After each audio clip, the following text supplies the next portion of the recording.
Hello everyone. हम लोग science देख रहे थे, जिसका कुछ पार्ट हम लोगों ने कंप्लीट कर लिया है। और आज करेंगे हम लोग डाइजेस्टिव सिस्टम, पाचन तंत्र। ये आपके यूपीएससी और बाकी स्टेट पीसीएस के एग्ज़ाम में इससे क्वेश्चन आते रहते हैं। अभी जो आर ओ होने वाला है उसमें भी काफ़ी इंपॉर्टेंट रहेगा ये। ठीक है, तो चलिए देखते हैं हम लोग। देखिए, पहला क्वेश्चन है, मानव शरीर में पाचन का अधिकांश भाग किस अंग में संपन्न होता है? पैनक्रियाज, बड़ी आंत, छोटी आंत और अमाशय। सही है ऑप्शन क्या है इसका? छोटी आंत, स्मॉल इंटेस्टाइन। देखिए, ये पहले भोजन जो है वो आता है वोकल कैविटी, और फिर उसके बाद आता है स्टमक, फिर उसके बाद आता है स्मॉल इंटेस्टाइन, और फिर उसके बाद आता है लार्ज लार्ज इंटेस्टाइन। ठीक है, तो ये क्या है? पाचन पाचन पूछ रहा है, तो सबसे ज़्यादा पाचन जो है अधिकांश भाग उसका जो है स्मॉल इंटेस्टाइन में होता है। ठीक है, तो सही आंसर इसका क्या है? सी। नेक्स्ट देखिए, कड़वाहट के लिए मानव जीभ का संवेदनशील क्षेत्र है। देखिए, शायद आप लोगों को ना पता हो, पर जीभ का हर एक अलग अलग हिस्सा अलग अलग टेस्ट के लिए जरूरी है। तो देखिए, कड़वाहट के लिए पूछ रहा है ये। ऑप्शन है नोक मतलब टिप, मध्य भाग, पीछे का भाग, किनारा। उपर्युक्त में से कोई नहीं, उपर्युक्त में से एक से अधिक। तो कड़वाहट के लिए जो है वो पीछे वाला हिस्सा, जो आपके जीभ का पीछे वाला हिस्सा है, वो जिम्मेदार होता है। उससे जो है वो कड़वाहट का टेस्ट आप लोग लेते हैं। देख लीजिए यहाँ पे, जो खट्टापन होता है वो जीभ के इस हिस्से से आता है। ठीक है, दोनों साइड। ठीक है, और नमकीन वाला हिस्सा इधर से आता है, मीठा वाला ये ये जो आगे का जो जीभ होता है ना, आगे वाला हिस्सा, तो मीठा वाला टेस्ट आपको यहाँ से मिलता है। ठीक है, और कड़वा वाला यहाँ से पीछे से, जीभ के पीछे वाला। खट्टा, इसमें तीखा भी देखिए यहीं पे आ जाएगा, खट्टा में ही। ठीक, तो क्या है इसका सही आंसर? क्या है? सी है। नेक्स्ट देखिए, देख लीजिए वही चीज़ है बड़े में। कड़वाहट, जीभ का पीछे वाला हिस्सा, खट्टा, नमकीन, मीठा और कड़वा। ठीक है, आगे देखिए, मनुष्य की मुख गुहा, वैकल कैविटी में निम्न में से किसका पाचन प्रारंभ होता है? में से किसका का पाचन प्रारंभ होता है? ऑप्शन है प्रोटीन, वसा, कार्बोहाइड्रेट और उपर्युक्त में से कोई नहीं। तो कार्बोहाइड्रेट का जो होता है पाचन शुरू हो जाता है, क्योंकि वहीं से लार में लार मिल जाता है, जिसमें कि आपका टाइलिन नाम का एंजाइम पाया जाता है। वहीं से कार्बोहाइड्रेट को टूटता है दांतों से पीसने के बाद, है ना, लार मिल जाता है, तो वहीं से शुरू हो जाता है। और यहाँ जो पाया जाता है लार में, आपके सलाइवा में, एमाइलेज नाम का एंजाइम, जो कि माल्टोज और डेक्सट्रिन में तोड़ देता है कार्बोहाइड्रेट को, मतलब स्टार्च को।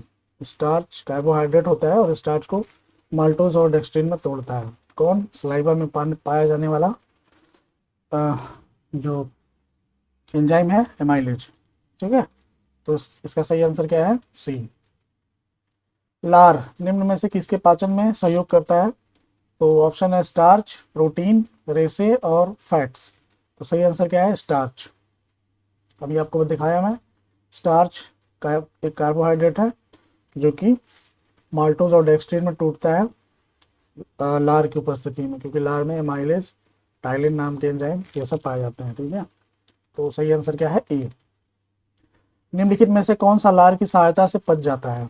ऑप्शन है प्रोटीन, स्टार्च, रेसे और उपर्युक्त में से कोई नहीं। तो सही आंसर क्या है? स्टार्च। ठीक है, बी। नेक्स्ट देखिए, स्टार्च को जल अपघटन से ग्लूकोज हाइड्रोलिसिस स्टार्च बनाने वाला एंजाइम है। ऑप्शन है इन्वर्टेज, एमाइलेज, डिहाइड्रोजिनेज और एनहाइड्रेज। तो क्या है सही आंसर? एमाइलेज। बता चुका हूँ, ये देखिए, ये कैटलिस्ट की तरह इसमें जो मैंने यहाँ पे लिखा हुआ है उत्प्रेरक, लेकिन ये सलाइवा में पाए जाने वाला एंजाइम है एमाइलेज, है ना। ये ऐसा है। स्टार्च जो है वो, ये भी आप याद रखिएगा, स्टार्च माल्टोज और डेक्सट्रिन में टूटता है। ठीक है, और ये शुरू हो जाता है आपके मुंह से। सही आंसर क्या है? एमाइलेज। नेक्स्ट देखिए, मानव शरीर में यकृत, लीवर, वसा के पाचन में महत्वपूर्ण भूमिका निभाता है। यकृत दो महत्वपूर्ण वसा पाचक एंजाइम उत्पन्न करता है। तो सही आंसर क्या है इसका? सी, ए सही है, आर गलत है। देखिए लीवर जो है दरअसल उसमें वाइल जूस प्रोड्यूस होते हैं, बाइल जूस उसमें उत्पन्न होता है लीवर में, और ये स्टोर कहाँ पे होता है? गाल ब्लैडर में। ठीक है, तो ये जो है वो वसा पाचक एंजाइम नहीं है, ये बोला दो महत्वपूर्ण वसा पाचक एंजाइम, तो ये वाला सही है। और बाकी यकृत जो है वो वसा के पाचन में महत्वपूर्ण भूमिका निभाता है, ये सही है। तो सही आंसर क्या है इसका? सी। देखिए हाइड्रोक्लोरिक एसिड किस अंग में स्रावित होता है? ऑप्शन है आत्र, यकृत, अमाशय और अग्नाशय। तो सही आंसर क्या है इसका? स्टमक, अमाशय। स्टमक में ही HCl निकलता है। दरअसल आपने देखा होगा कि जो छोटे बच्चे हैं वो दूध पीते हैं, और चूंकि उनमें HCl ये जो है हाइड्रोक्लोरिक एसिड का नहीं होता है स्रावन, मतलब उसमें से नहीं निकलता है, तो वहाँ पे जो है वो प्रोटीन को पचाने के लिए अलग टाइप के एंजाइम्स निकलते हैं, रेनिन। लेकिन वहाँ जो वयस्क होते हैं उनके अमाशय में पाचन के लिए हाइड्रोक्लोरिक एसिड ये निकलता है, जो कि भोजन में मिल जाता है और भोजन को सड़ने से बचाता है और ख़राब होने से बचाता है। उनके पाचन में भी काफ़ी हेल्प करता है ये हाइड्रोक्लोरिक एसिड, है ना। क्योंकि बच्चे भोजन करते नहीं हैं, तो उनके लिए बहुत ज़्यादा ज़रूरी भी नहीं होता हाइड्रोक्लोरिक HCl। ठीक है, केवल प्रोटीन का ही पाचन करना होता है, केवल दूध पीते हैं वो। तो ये आप याद रखिएगा कि क्वेश्चन भी आता है, आया हुआ है शायद ये बच्चों वाला, क्योंकि वहाँ पे HCl नहीं होता है उनके स्टमक से निकलता है। तो यहाँ पे क्या है? सी सही आंसर है। और क्वेश्चन देखिए, एंजाइम, एंजाइम है एक, ऑप्शन है विटामिन, बैक्टीरियम और बायोकैटलिस्ट, वायरस। तो सही आंसर क्या है? बायोकैटलिस्ट, बायो उत्प्रेरक। क्योंकि एंजाइम की उपस्थिति में ही ये सारे कार्य जो हैं पाचन वाले वो उनमें तेजी आती है। तो कैटलिस्ट का काम ही यही है, किसी भी क्रिया या विक्रिया को तेज या मंद करना, है ना। तो प्रेरक का काम ये है, तो ये बायो कैटलिस्ट है। ठीक, नेक्स्ट देखिए, एंजाइम मूलतः क्या है? ऑप्शन है वसा, शर्करा, प्रोटीन और विटामिन। तो क्या है ये? एंजाइम प्रोटीन होते हैं। नेक्स्ट देखिए, अधिकतर एंजाइम होते हैं, ऑप्शन है प्रोटीन, वसा, अम्ल और क्षार। उपर्युक्त में से कोई नहीं, उपर्युक्त में से एक से अधिक। तो क्या सही आंसर है? एंजाइम प्रोटीन्स होते हैं। ठीक है, एंजाइम है क्या है? वसा, RNA, प्रोटीन और उपर्युक्त में से कोई नहीं। तो सही आंसर क्या है? प्रोटीन, एंजाइम प्रोटीन होते हैं। नेक्स्ट देखिए, जैविक सिस्टम, लिविंग सिस्टम में रासायनिक क्रिया की प्रक्रिया को तेज करने में उत्तरदायी पदार्थ है। रासायनिक क्रिया को तेज करने में मतलब कैटलिस्ट का काम जो है वो उत्प्रेरक का काम कौन कर रहा है? ऑप्शन है बैक्टीरिया, DNA, एंजाइम और प्रोटीन्स। तो सही आंसर क्या है? एंजाइम। नेक्स्ट देखिए, एंजाइमों के संदर्भ में निम्नलिखित कथनों में कौन सा सही है?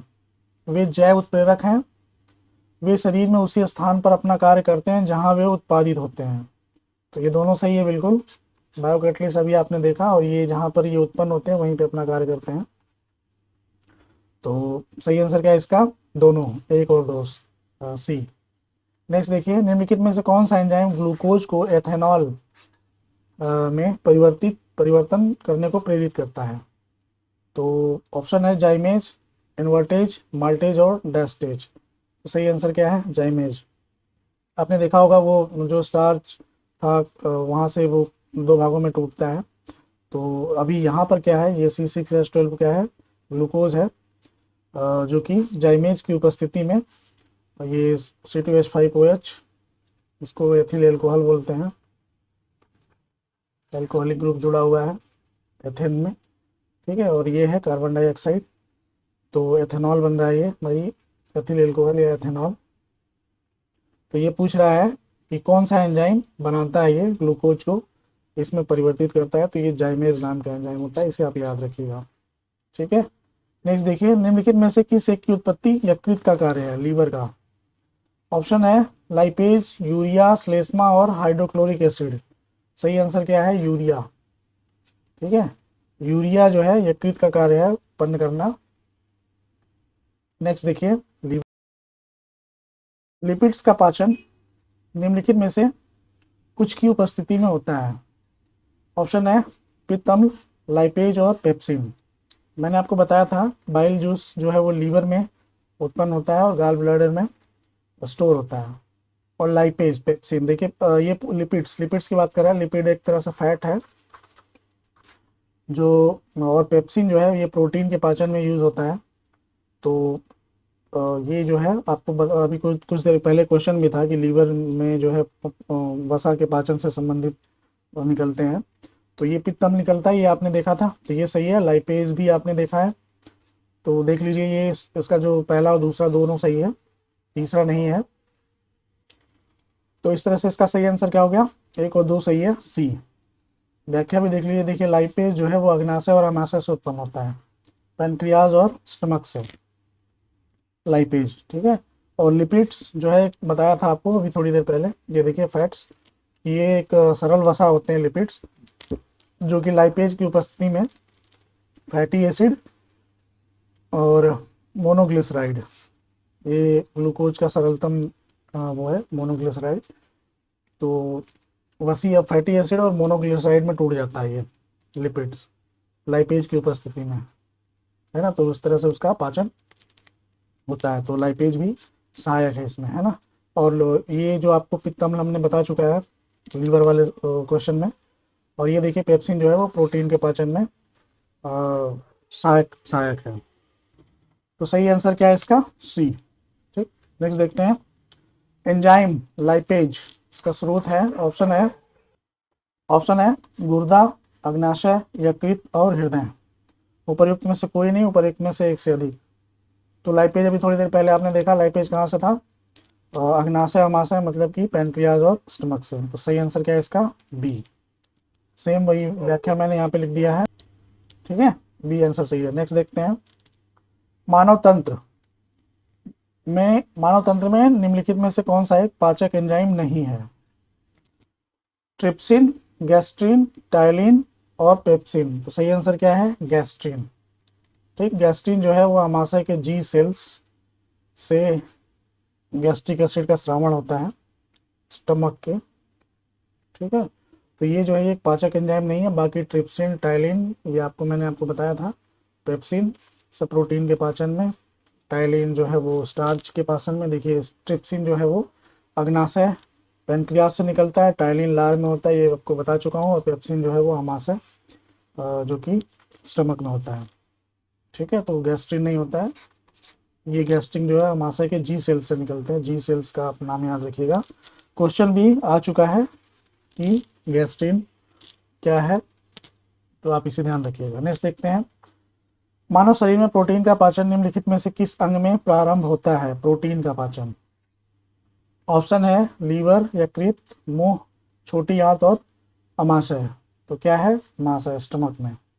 अभी आपने देखा ना स्टमक में जो ये देखिए पेप्सिन नाम का ये निकलता है एंजाइम, जो कि प्रोटीन के पाचन में सहायक होता है। और यहाँ देखिए सही आंसर क्या है, अमाशय।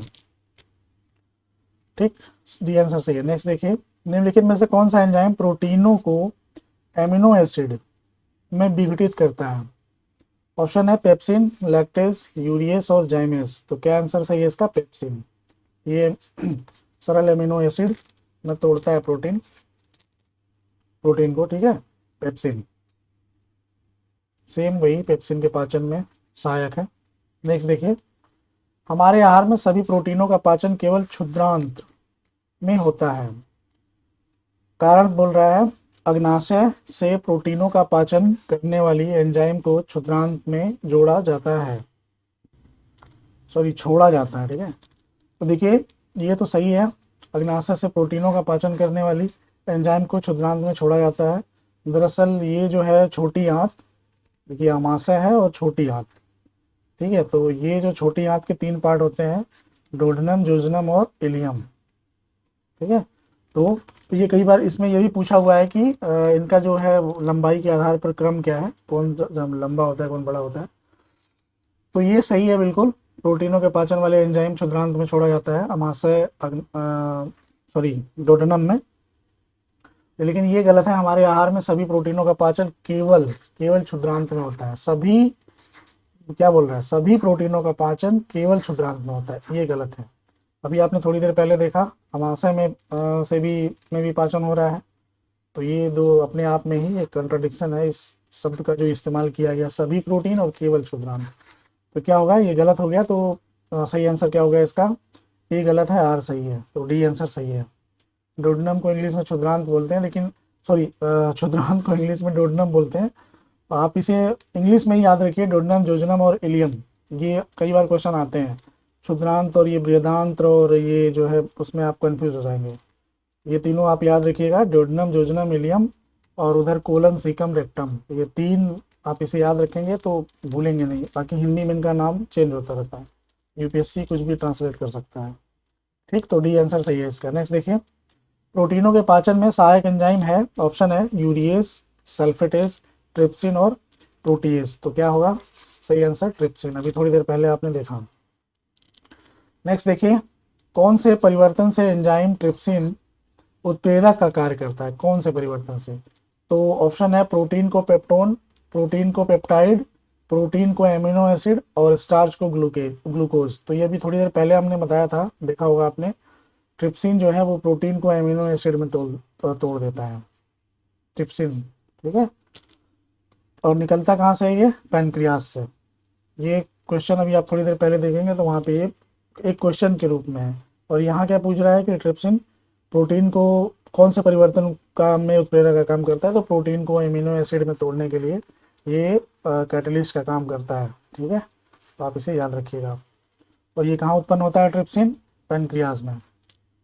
नेक्स्ट देखिए, मानव शरीर में पुच्छ कौन सी संरचना से संलग्न होता है?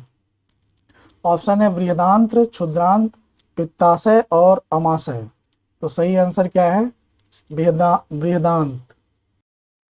ये भी देख लीजिए, अपेंडिक्स, पुच्छ, ये स्मॉल और लार्ज इंटेस्टाइन के जोड़ के पास में होता है। मान लीजिए ये है लार्ज और ये आता है छोटा सा जो ऐसे ऐसे घुमा होता है, स्मॉल इंटेस्टाइन। तो यहाँ पे है, तो ये दोनों जुड़ते हैं, यहीं पे पास में है अपेंडिक्स, पुच्छ। और ये भी आप जान लीजिए, कोलन, सीकम और रेक्टम, ये जो है वो लार्ज इंटेस्टाइन के पार्ट हैं। और स्मॉल इंटेस्टाइन में मैंने आपको बताया था कि डोडेनम, जोजेनम और इलियम। ठीक है, तो ये पुच्छ जो है वो किस संरचना से संलग्न होता है, बृहदांत। ये जुड़ा यहाँ पे होता है और ये यहाँ जुड़ रहा है, जोड़ के पास, लेकिन संलग्न कहाँ है ये बड़ी आंत से, बेहद आंत। ठीक, तो ए आंसर सही है। नेक्स्ट देखिए, मानव शरीर में क्षुद्रांत के 3 संरचनात्मक भागों की लंबाई का कौन सा सही ह्रासवान क्रम है? ह्रासवान मतलब घटते क्रम में, डिसेंडिंग ऑर्डर में लिखना है। मतलब पहले बड़ा, फिर छोटा, फिर उससे छोटा, डिसेंडिंग ऑर्डर में। तो देख लीजिए, ये ऑप्शन है मध्यांत, ग्रहणी, शेषांत। तो ये आप पढ़ लीजिए और इसे आप याद रखिएगा। मेरे हिसाब से आपको इंग्लिश में याद रखना चाहिए। तो जो है वो देखिए, सबसे बड़ा जो है वो इलियम है, उसके बाद जेजुनम है, उसके बाद डोडेनम है। तो ये होना चाहिए आपका क्रम। ये बड़ा है, ये देखिए 3.5 मीटर है, ये 2.5 मीटर है, 25 ये सेंटीमीटर में है। ठीक है, तो ये सबसे बड़ा है इलियम, और फिर है जेजुनम, और फिर है डोडेनम। ठीक, तो इसमें जो है डी, ये मुझे लगता है इलियम, और ये हो गया आपका जेजुनम, और ये हो गया आपका डोडेनम। तो आप इसे इंग्लिश में याद रखेंगे तो ज़्यादा सही रहेगा। ठीक है, क्योंकि यूपीएससी वगैरह ना क्या ट्रांसलेट करेगा ये आपको भी नहीं पता। बेहतर यही है कि आप इसे इंग्लिश में याद रखें। क्रम आप देख लीजिए, तो डी आंसर सही है इसका। नेक्स्ट देखिए, नीचे 2 कथन दिए गए हैं। ऑप्शन है कथन है मानव शरीर सेल्यूलोज के पाचन में असक्षम है। मानव शरीर में स्टार्च अपघटक एंजाइम डायस्टेज विद्यमान रहता है। तो सही आंसर देखिए इसमें ये भी सही है, मानव शरीर में स्टार्च अपघटक एंजाइम डायस्टेज ये है, उपस्थित रहता है, और मानव शरीर सेल्यूलोज के पाचन में असक्षम है। ठीक है, तो ये असक्षम, देखिए सक्षम तो मतलब है, लेकिन ये बोल रहा है कि सेल्यूलोज के पाचन में सक्षम, मतलब होता तो है सेल्यूलोज का पाचन, लेकिन असक्षम है। अगर इसमें जो वेस्टिजियल ऑर्गन है जो कि सेल्यूलोज के पाचन में सहायता करता है, तो उसे हो तो जाता है, लेकिन एक तरह से देखा जाए तो मानव शरीर सेलुलोज के पाचन में असक्षम ही है, क्योंकि ये जो है ये पौधों में ज़्यादातर, मतलब प्लांट्स वगैरह में सेलुलोज ज़्यादा पाया जाता है। तो इस तरह से इसका जो सही है, देखिए सही ये भी है, ये भी है, लेकिन ज़रूरी नहीं है कि मानव शरीर में सेलुलोज के पाचन में मतलब मानव शरीर सेलुलोज के पाचन में असक्षम है, और स्टार्च का जो है अपघटन वो डायस्टेज विद्यमान रहता है। मतलब ये कोई है नहीं, लॉजिक नहीं है इसमें कि ये इसका व्याख्या कर रहा है ना। तो सही आंसर वही है, ए आर दोनों सही है, और आर ए का सही स्पष्टीकरण नहीं है, स्पष्टीकरण नहीं है। बट ये आपको थोड़ा समझना पड़ेगा, ए वाला ऑप्शन, मानव शरीर सेलुलोज के पाचन में, पाचन तो होता है सेलुलोज का, और वो कौन सा, वही जो है पुच्छ वाला भाग है ना, वही करता है सेलुलोज के पाचन के लिए, वही जरूरी है। लेकिन ये बोल रहा है असक्षम है ना, तो सक्षम नहीं है, शरीर में जो है वो इसका पाचन नहीं होता है, वो लास्ट में वही है जो अपेंडिक्स वाला पार्ट होता है, वही करता है पाचन, ठीक है। लेकिन अगर उसे काट के निकाल दिया जाए तो नहीं होगा सेलुलोज का पाचन, है ना। अभी फिलहाल वो वेस्टेजियल ऑर्गन बना हुआ है, जो कि धीरे धीरे विलुप्ति के कगार पे था। जैसे बंदर वगैरह थे तो उनकी पूंछ लंबी हुआ करती थी, तो चूंकि वो खाते रहते हैं घास पत्ते वगैरह, तो सेलुलोज की मात्रा ज़्यादा होती है तो पाचन हो जाता है। पर इधर क्या है, मनुष्य इतने ज़्यादा घास फूस खाता नहीं है, तो सेलुलोज की मात्रा धीरे धीरे कम होती गई और उसका यूज़ भी कम होता गया, तो धीरे धीरे वो विलुप्त होते गए, ठीक है। तो ये आप इसे थोड़ा सा स्पेशल केस में आप इसे ध्यान रखिएगा, इस क्वेश्चन को। नेक्स्ट देखिए, सूची 1 को सूची 2 से सुमेलित कीजिए और सूचियों के नीचे दिए गए कूट का प्रयोग कीजिए, सूची 1 और सूची 2। देखिए टाइलिन, मैं आपको शुरू में ही बताया था जब लार वाला बता रहा था, तो टाइलिन देखिए, इसके स्टार्च दिखाया था आपको, स्टार्च को पचाने में ये सहायक होता है टाइलिन। पेप्सिन जो है वो प्रोटीन को पचाने के लिए सहायक होता है, और ऑक्सीटोसिन जो है वो हाँ इसके लिए है। ऑक्सीटोसिन नाम का जो हार्मोन है, ये आपका जैसे कि प्रेगनेंसी वगैरह में मसलिन पेशियों, स्मूथ मसल्स में सिकुड़न प्रेरित करता है, तो ये काफ़ी हेल्प करता है ऑक्सीटोसिन। दुग्ध ग्रंथियों को एक्टिव करने के लिए भी, ये मिल्क ग्लैंड को एक्टिव करने के लिए भी काफ़ी इंपॉर्टेंट है ऑक्सीटोसिन। तो ये हो गया ए का दूसरा, और बी का तीसरा अगर आपने कर लिया तो ये है, फिर आपने देखा डी का पांचवा, तो ये आंसर सही होना चाहिए, क्या है, ए आंसर सही होगा इसका, ठीक। और देखिए रेनिन, कभी कभी ऐसा भी होता है, कुछ ऐसे नाम सुनने के लिए मिल जाते हैं एग्जाम में जो कि आपने सुना भी नहीं होगा, कहीं पढ़ा नहीं होगा। तो ये कुछ इसी टाइप का है, रक्त में एक यूपीएससी के स्टूडेंट के लिए, सिविल सर्विसेज के लिए तो नहीं है, डॉक्टर लोग जिन लोगों ने एमबीबीएस वगैरह या फिर बॉटनी जूलॉजी वगैरह पढ़ा होगा, उनके लिए ये नाम सुना होगा। तो रक्त में एंजियोटेंसिनोजन को एंजियोटेंसिन में बदलता है रेनिन। अब ये नाम तो नहीं पढ़ा मैंने, पर आप इसे आप याद रखिएगा, ठीक है। तो कभी अगर 3 मिल गया तो चौथा अपने आप मिल जाता है, सी का पहला। अगर ये स्पेशल केस में जैसे कि किसी ने किया हो या पढ़ा हो, अगर ये जानता कि बस यही है जो सही होगा रेनिन का ये, तो एक ही बार में उसका पूरा क्वेश्चन सही हो जाता है, बाकी मिलाने की ज़रूरत नहीं पड़ती, है ना। तो यहाँ जो है वो उसे आप याद रखिएगा, ए आंसर सही है। नेक्स्ट देखिए, सूची 1 को सूची 2 से सुमेलित कीजिए और सूचियों के नीचे दिए गए कूट का प्रयोग करके सही उत्तर चुनिए। क्या है, विटामिन, एंजाइम, हार्मोन और प्रोटीन। तो देखिए, अगर आपने पढ़ा हो तो टेस्टोस्टेरोन और प्रोजेस्टेरोन, ये जो है प्रोजेस्टेरोन मेल फीमेल, ठीक है, हार्मोन है ये, सॉरी। तो आप इसी को मिला दीजिए, सी को 4, सी अच्छा है, मुझे लगा एक से आ जाएगा, तो ये हो गया सी का 4। बाकी विटामिन आपने देखा, प्रोटीन पेप्सिन, डी का फर्स्ट नहीं, सॉरी डी का थर्ड तो यहीं पे मिला हुआ है, प्रोटीन केराटिन, केराटिन प्रोटीन ही होता है भाई बालों वगैरह में। तो ये हो गया डी का थर्ड, और ये बच गया आपका ए का दूसरा या पहला, बी का पहला या दूसरा मिलाना है आपको। तो विटामिन कैरोटीन गाजर वगैरह में पाया जाता है, और एंजाइम क्या है, पेप्सिन। तो ये मिल गया, देख लीजिए इसको।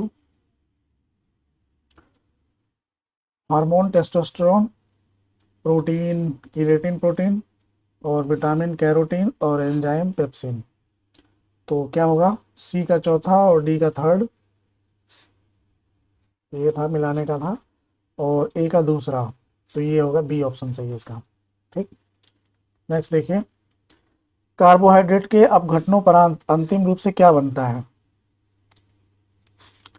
क्या बनता है कार्बोहाइड्रेट्स के अपघटन के बाद? ऑप्शन है अमीनो एसिड, ग्लिसरॉल, ग्लूकोज और माल्टोज। तो बाद में कार्बोहाइड्रेट टूटने के बाद ग्लूकोज ही बनता है। अब ये भी मोनोसेकेराइड डाइसेकेराइड्स होते हैं, लेकिन ये जो सरलतम ग्रुप आप देखिए ग्लूकोज, ये बनता है। ठीक है, तो सी आंसर सही है इसमें। नेक्स्ट देखिए,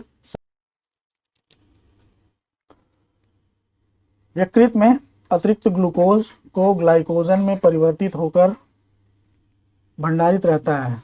शरीर में अतिरिक्त ग्लूकोज ग्लाइकोजन में परिवर्तित होकर भंडारित रहता है। ऑप्शन है अमाशय, यकृत, अग्न्याशय और पित्त। तो सही आंसर क्या है इसका?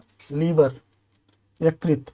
दरअसल जो अतिरिक्त ग्लूकोज होता है उन्हें ग्लाइकोजन में परिवर्तित करने का काम इंसुलिन करता है। तो ये परिवर्तित करके लीवर में स्टोर रहता है, जब जरूरत पड़ती है फिर से ग्लूकोज में परिवर्तित करके और यूज़ कर लिया जाता है। ठीक है, तो अब ये क्वेश्चन भी आएगा कि ये काम कौन करता है, तो आप याद रखिएगा इंसुलिन। ठीक, तो सही आंसर क्या है इसका? बी। ठीक, नेक्स्ट देखिए, 10 दिनों से अधिक दिन तक उपवास करने पर लीवर पर क्या प्रभाव पड़ता है? लीवर में ग्लूकोज स्तर कम हो जाता है, लीवर में ग्लूकोज स्तर अधिक हो जाता है, लीवर में ट्राइग्लिसराइड घटने लगता है, लीवर में ट्राइग्लिसराइड बढ़ने लगता है। तो लीवर में देखिए बहुत दिन तक उपवास करेंगे आप तो क्या होगा, ज़्यादा दिन उपवास करने पे जो आपका ग्लाइकोजन है वो ग्लूकोज में परिवर्तित होकर के शरीर को मिलता रहेगा, है ना। तो एक समय आने के बाद वो ग्लाइकोजन लगभग लगभग ख़त्म हो जाएगा। तो क्या होगा, लीवर में ग्लूकोज का स्तर जो है वो कम हो जाएगा, है ना। जो मतलब स्टोर है, अभी आपने देखा लीवर में जो स्टोर रहता है वो धीरे धीरे ख़त्म होता जाएगा। सही आंसर क्या होगा इसका? लीवर में ग्लूकोज स्तर कम हो जाता है, क्योंकि वो उपवास करने पे जो शरीर को जिस एनर्जी की ज़रूरत होगी वो मतलब कन्वर्ट होता रहेगा ग्लाइकोजन ग्लूकोज में, और रक्त में जाता रहेगा, ब्लड में, और वो यूज़ होता रहेगा एनर्जी के लिए। तो एक टाइम के बाद वो लगभग ख़त्म हो जाएगा, मतलब उसका स्तर कम होने लगेगा, धीरे धीरे गिरना शुरू कर देगा। ठीक है, तो ये आंसर सही है। नेक्स्ट देखिए, यकृत एवं मांसपेशियों में ऊर्जा जमा होती है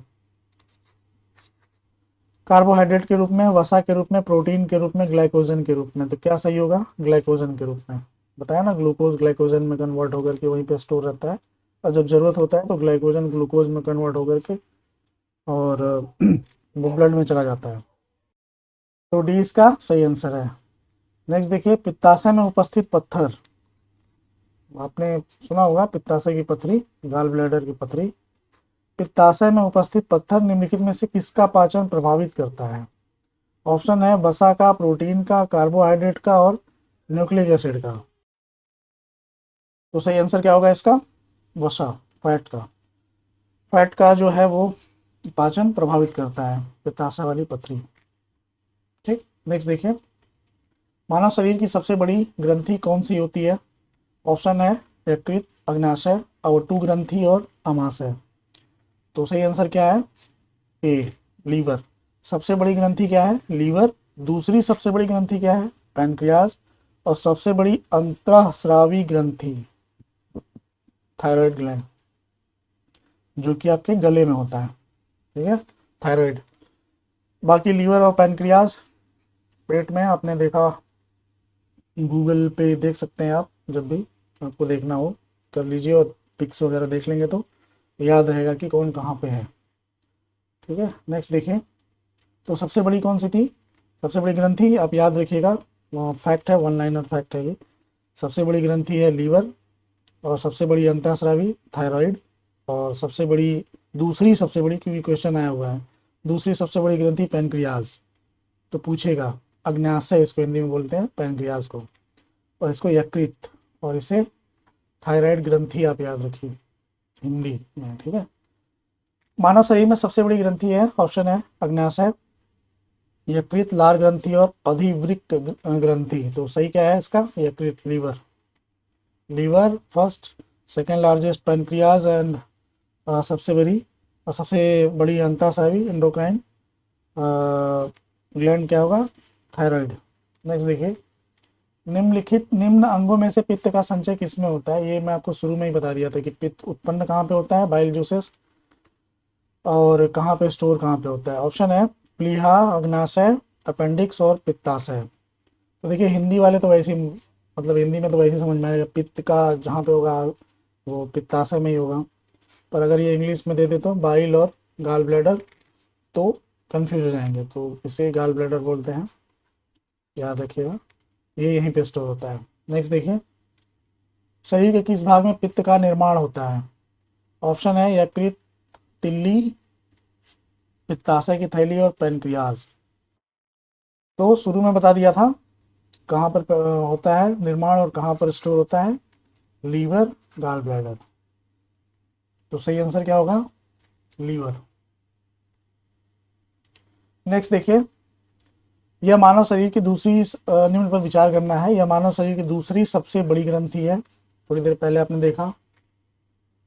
इसका रस एक विशेष प्रकार की कोशिकाओं से स्रावित होता है तथा क्षारीय होता है, और इसके रस को पूर्ण पाचक रस कहा जाता है। तो ये पूछ रहा है कि ये जो तीनों है वो क्वालिटी किस मतलब किससे रिलेटेड है, किससे जुड़ा हुआ, ये गुण विशिष्ट हैं, किसके हैं। ऑप्शन है यकृत, प्लीहा, अग्नाशय और लार ग्रंथि की। तो क्या होगा, ये पैनक्रियाज है, ये पैनक्रियाज है जो कि पूर्ण पाचक रस निकालता है, दूसरी सबसे बड़ी ग्रंथि है, और एक विशेष प्रकार की कोशिकाओं से स्रावित होता है, क्षारीय है। तो सही आंसर क्या है इसका, सी। ये तो आप देख चुके हैं, सबसे बड़ी ग्रंथि जो है लीवर है, दूसरी सबसे बड़ी ग्रंथि पैनक्रियाज, और सबसे बड़ी अंतःस्रावी ग्रंथि थायराइड ग्लैंड। नेक्स्ट देखिए, सामान्य मानव के संदर्भ में निम्न कथनों पर विचार कीजिए। HCl की मौजूदगी में अनुक्रिया के रूप में ग्रहणी से सिक्रेटिन उत्पन्न होती है। वसी अम्लों की मौजूदगी की अनुक्रिया के रूप में क्षुद्रांत से एंटेरोगेस्ट्रॉन उत्पन्न होता है। तो दोनों इसका सही है, इन्फॉर्मेशन के रूप में भी आप इसे याद रखिएगा। देखिए क्षुद्रांत जो है वो स्मॉल इंटेस्टाइन की बात कर रहा है, तो ये बोल रहा है कि वसी अम्लों की मौजूदगी की अनुक्रिया के रूप में फैटी एसिड जो प्रेजेंट होता है उसकी अनुक्रिया के रूप में स्मॉल इंटेस्टाइन से ये एंटेरोगेस्ट्रॉन उत्पन्न होता है, और ये ग्रहणी की बात कर रहा है। देखिए स्मॉल इंटेस्टाइन और लार्ज इंटेस्टाइन के बीच में, मतलब ये जो ट्रांसफर होता है शुरुआत ग्रहणी से होता है, इसका डोडेनम बोलेंगे इसे।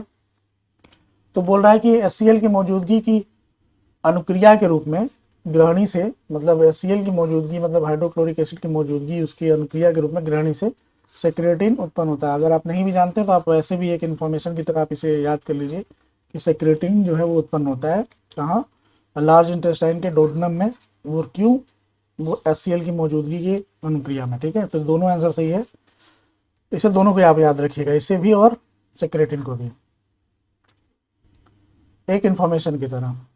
तो इसका सही आंसर क्या होगा, सी, दोनों सही है। नेक्स्ट देखिए, निम्नलिखित में से कौन सा एंजाइम प्रोटीनों को एमिनो एसिड में विघटित करता है। ऑप्शन है पेप्सिन, लैक्टेस, यूरिएस और जाइमेस। तो सही आंसर क्या है, पेप्सिन। पेप्सिन जो है वो प्रोटीन को एमिनो एसिड में, ये क्वेश्चन आपने पहले भी देखा है, जो है वो चेंज करता है प्रोटीन को एमिनो एसिड में।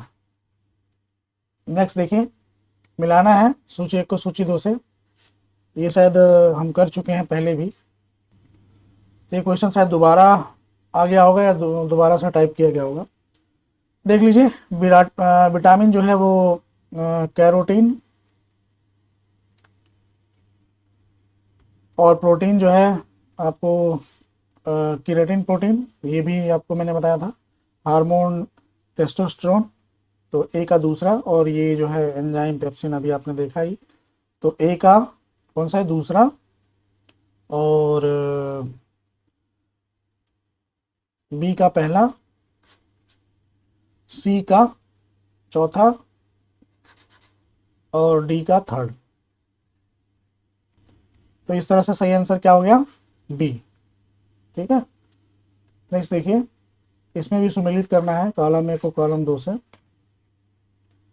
देखिए, द्राक्षा शर्करा, फल शर्करा, दुग्ध शर्करा, चीनी और स्टीविया, और इधर है फ्रक्टोज, सुक्रोज और प्राकृतिक स्वीटनर, ग्लूकोज और लैक्टोज। तो देखिए, तो अगर आप नहीं भी अगर जानते हैं, कम मतलब कभी नहीं पढ़ा है, तो आप ऐसे भी कर सकते हैं। देखिए, फल शर्करा जो है, फ्रूट्स में जो ग्लूकोज है उसे फ्रक्टोज के नाम से जानते हैं, और जो दूध शर्करा है उसे हम लैक्टोज के नाम से जानते हैं। अगर आप थोड़ा बहुत भी अगर साइंस पढ़े होंगे तो इससे ही आप क्वेश्चन कर सकते हैं। बी का पहला और एक ही है, और सी का पांचवा। ये हालांकि दो था, लेकिन इसी से आंसर आ गया, आंसर इसका सी सही है।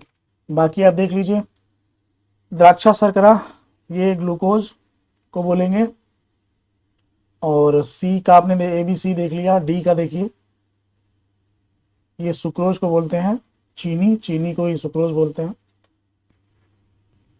और स्टीविया, अगर आपने कभी देखा होगा एड वगैरह टीवी वगैरह में, या फिर वैसे खरीदा होगा, ये क्या होता है, प्राकृतिक स्वीटनर। ठीक है, तो ई का इसमें थर्ड देखिए है। तो इस तरह से सी आंसर इसका सही है। तो बस दो तीन चीज़ें आप याद रखिएगा। जैसे देखिए, फिर से एक बार देख लेते हैं। फल शर्करा, आप इसे याद हमेशा याद रखिएगा, इसको फ्रक्टोज बोलते हैं फल शर्करा को, और ऐसे भी याद रख कर सकते हैं अगर नहीं याद होता, फॉ। ठीक है, बाकी दुग्ध शर्करा को लैक्टोज बोलते हैं, जो कि बाद में दही जब बनता है तो लैक्टिक एसिड में कन्वर्ट हो जाता है।